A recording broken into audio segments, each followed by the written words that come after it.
गुरुदेव। हमारा 10th के बाद नेक्स्ट क्वेश्चन 11th है। देखिए 11th क्वेश्चन में क्या कह रहा है। कह रहा है so that magnitude of vector A into B vector plus magnitude of vector B into vector A is perpendicular to magnitude of vector A into vector B minus magnitude of vector B into vector A for any two non zero vectors A and B. तो आइए इस 11th question को मैं solve करता हूँ। सबसे पहले तो मैं अपनी तरफ से मान लेता हूँ कि let vector A and vector B are any two non zero vectors. मैंने मान लिया कि ये जो है कोई दो नॉन ज़ीरो वेक्टर्स हैं और परपेंडिकुलर मुझे प्रूव करना है। ठीक है, तो यहाँ मैं लिख दूँ अगर, तो आपको और सुविधा रहेगी कि हमें प्रूव क्या करना है। जो गिवन में उसको मैं लिख लेता हूँ सामने। ये जो है मेरा परपेंडिकुलर है किसके, this is B minus this is vector A. अब मैं इसमें क्या करता हूँ कि सबसे पहले इनका डॉट प्रोडक्ट निकालता हूँ। अगर ये मेरा वेक्टर सी हो, एज्यूम कीजिए, और ये मेरा वेक्टर डी हो, तो परपेंडिकुलर की क्या कंडीशन होगी। परपेंडिकुलर की होगी कि vector C dot vector B D क्या होगा, ज़ीरो के इक्वल होगा। तो अगर मैं इनके प्रोडक्ट को ज़ीरो के इक्वल कर दूं तो प्रूव हो जाएगा। ठीक है, कि ये परपेंडिकुलर है फॉर परपेंडिकुलर कंडीशन। तो मैं इसका LHS लेता हूँ vector C dot vector D. तो ये मेरा है, तो इसको मैं लिखता हूँ।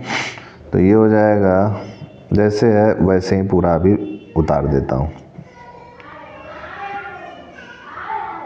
Dot this is this is. अब इस ए का सबसे पहले इस वाले से, इस पूरे का पहले इससे, फिर इस पूरे का इससे करते हैं। ठीक है, तो थोड़ा सा दूर से मैं लिखूंगा इसको। तो ये हो जाएगा और ये vector modulus magnitude of vector B, फिर वेक्टर ए हो जाएगा और फिर से डॉट। ये मेरा पूरा हो गया। इस पूरे का पहले इससे करता हूँ या फिर ठीक है, ये भी सही है। तो ये हो जाएगा मैग्नीट्यूड ऑफ वेक्टर बी और फिर से इस पूरे का इसके साथ होगा तो माइनस, फिर से ब्रैकेट उसी तरीके से लिख दिया मैंने और डॉट दिस इज दिस। अगर मैं इसको सॉल्व करूं तो इसका सबसे पहले इससे मल्टीप्लाई करूंगा तो this dot this is plus this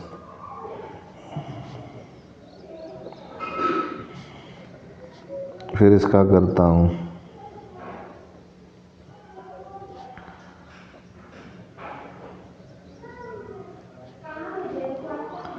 minus,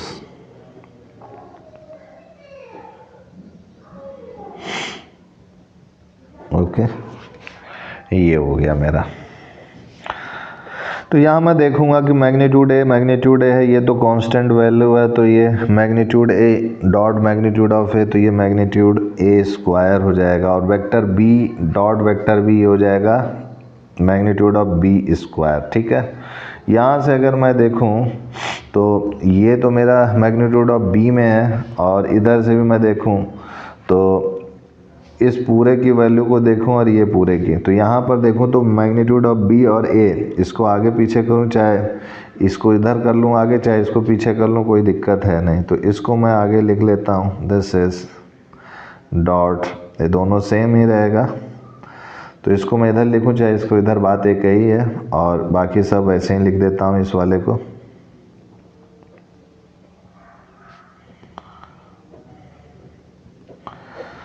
minus और इधर से इसका मल्टीप्लाई करूँगा, this is magnitude of B square, this is magnitude of A square. तो ये वाला पोर्शन कैंसिल आउट हो गया। तो यहाँ से मुझे क्या मिला, magnitude of A square magnitude of B square minus magnitude of B square magnitude of A square. तो ये क्या हो गया, ज़ीरो के इक्वल आ गया, जो कि RHS के इक्वल आ रहा है, जो कि हम लोग लेके चले थे। इसलिए यहाँ लिख सकता हूँ मैं कि hence it is perpendicular. Proved.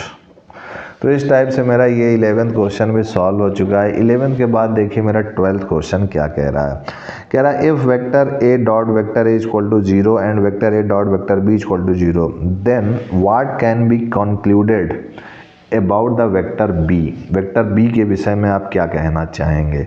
तो देखिए यहाँ पर वेक्टर ए जो है, वेक्टर ए दोनों का जो है डॉट प्रोडक्ट 0 है और ये भी गिवन में है कि vector A dot vector B क्या है, ये भी 0 है। तो इससे क्या हमें मिलता है कि ये श्योर है कि इसमें भी वेक्टर ए है, इसमें भी वेक्टर ए है और ये वेक्टर ए जिससे भी मल्टीप्लाई हो रहा है उसको 0 भी कर दे रहा है। तो ये श्योर है कि वेक्टर ए क्या है, नल वेक्टर है। तो जाहिर सी बात है कि वेक्टर ए तो नल वेक्टर हो गया, तो वेक्टर बी क्या हो गया, वेक्टर बी कोई सा भी वेक्टर हो सकता है। Therefore vector B is any vector, वो कुछ भी हो सकता है। ठीक है, ये इससे कंक्लूजन निकलता है।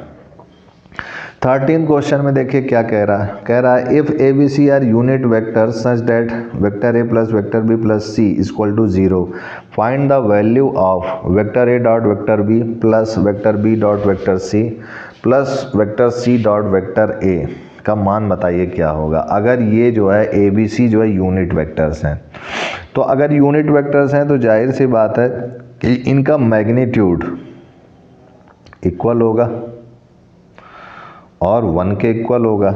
और ये चीज़ गिवन में है कि a plus B vector a plus vector b plus vector c ये क्या है, 0 के इक्वल है। तो इससे तो सॉल्व करने की गुंजाइश हो सकती है कि vector a plus vector b क्या हो जाएगा, मेरा माइनस वेक्टर c के इक्वल हो जाएगा। ये हो गया मेरा। तो मैं क्या करता हूँ कि वेक्टर a का मल्टीप्लाई कर देता हूँ पूरे में। वेक्टर a का मैं मल्टीप्लाई किया तो ये हो जाएगा vector a plus vector b, this is equal to vector A dot minus vector C. ये हो गया मेरा। तो जब ये हो गया मेरा तो यहाँ से मैं देखूँ तो ये हो जाएगा vector A dot vector A plus vector A dot vector B, this is equal to minus of vector A dot vector C.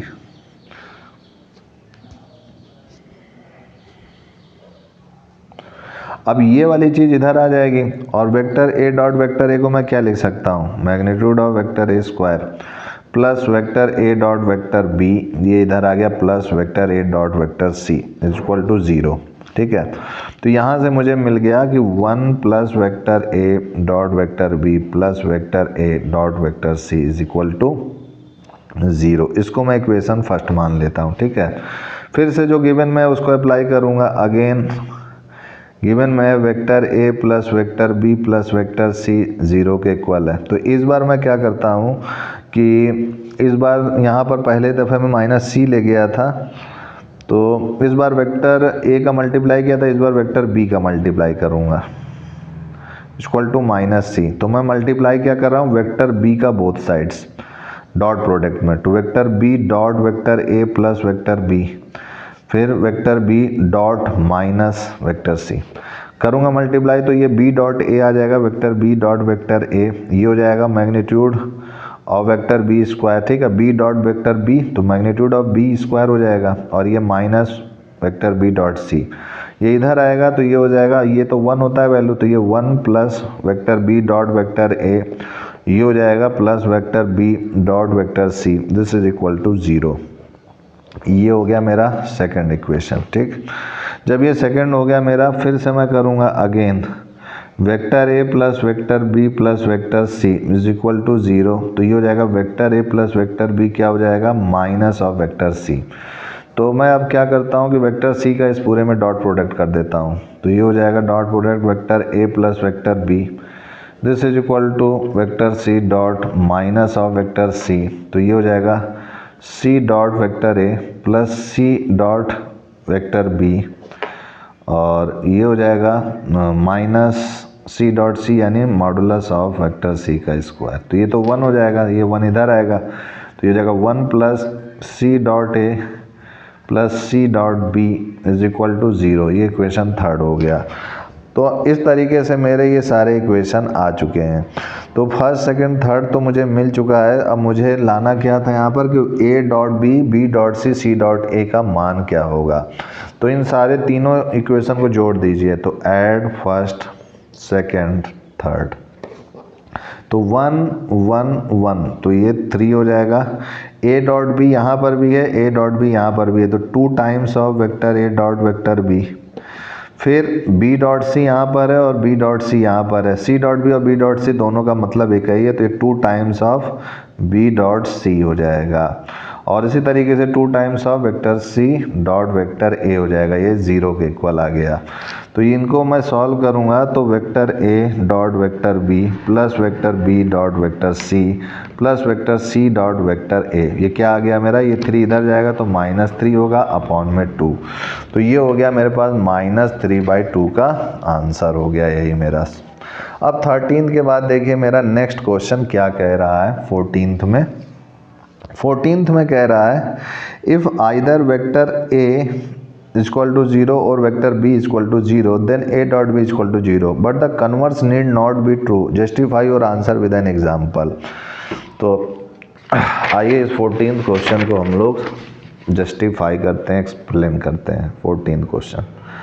तो यहाँ पर सबसे पहले तो आपको गिवन में है कि वेक्टर ए जो है 0 के इक्वल है और वेक्टर बी जो है 0 के इक्वल है, ठीक।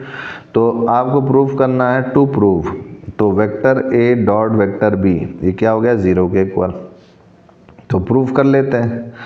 तो प्रूफ में LHS में मेरा simply this is vector A dot vector B, क्या होता है magnitude of A magnitude of B is cos theta multiply में ये होता है। तो ये चीज़ तो हमें पता है। अब vector A dot vector B मेरा अगर 0 के इक्वल है तो यहाँ मैं लिख सकता हूँ इफ़ वेक्टर ए या फिर मैग्नीट्यूड ऑफ वेक्टर ए ये 0 हो जाए तो जाहिर सी बात है कि जो LHS है वो 0 हो जाएगा। या फिर अगेन इफ़ वेक्टर बी या फिर मैग्नीट्यूड ऑफ वेक्टर बी 0 हो जाए तो भी ये ए डॉट बी मेरा 0 के इक्वल हो जाएगा, देन LHS इज 0।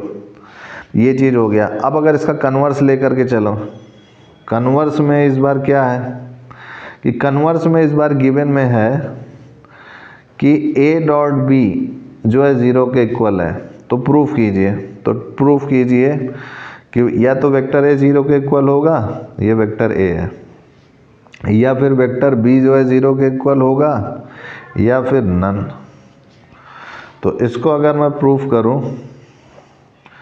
तो vector A dot vector B मेरा 0 है, तो इसका मतलब क्या हुआ magnitude of A magnitude of B cos theta is equal to 0। तो इससे तो सिद्ध होता है कि यहाँ मैं लिख सकता हूँ कि या तो क्लियरली ऐसे लिखूँगा क्लियरली इफ़, ये तभी संभव या तो मैग्नीट्यूड ए 0 के इक्वल हो जाए तो vector A dot vector B 0 के इक्वल होगा, या फिर इफ़ मैग्नीट्यूड ऑफ बी जो है 0 हो जाए तो मेरा vector A dot vector B 0 के इक्वल होगा, ये चीज़ है। या फिर ऐसा मैं लिख सकता हूँ कि if vector A is not equal to 0 और वेक्टर बी भी जो है 0 के इक्वल नहीं है, लेकिन थीटा 90 हो जाए, थीटा 90 डिग्री हो जाए तो भी जो है ये जो है 0 के इक्वल हो जाएगा, ठीक है। Theta is equal to π/2 then vector of A dot vector of B is also 0, क्योंकि cos 90 0 होता है तो फिर से 0 आ जाएगा। तो यहाँ मैं लिख सकता हूँ therefore converse is not true, जरूरी नहीं है कि कन्वर्स सही हो। कन्वर्स में क्या था कि vector A dot vector B अगर 0 है तो वेक्टर ए भी 0 के इक्वल होगा, या तो वेक्टर बी 0 के इक्वल होगा, या तो नन। जबकि नन नहीं है, थीटा बे भी π/2 अगर हो जा रहा तो भी ये 0 के इक्वल हो सकता है, ठीक है। तो ध्यान रखिएगा। तो इस टाइप से हमारा ये 14th क्वेश्चन सॉल्व हो चुका है। तो आज के लिए इतना ही मित्रों, तब तक के लिए जय गुरुदेव, जय Shri Ram, and I will see you next time.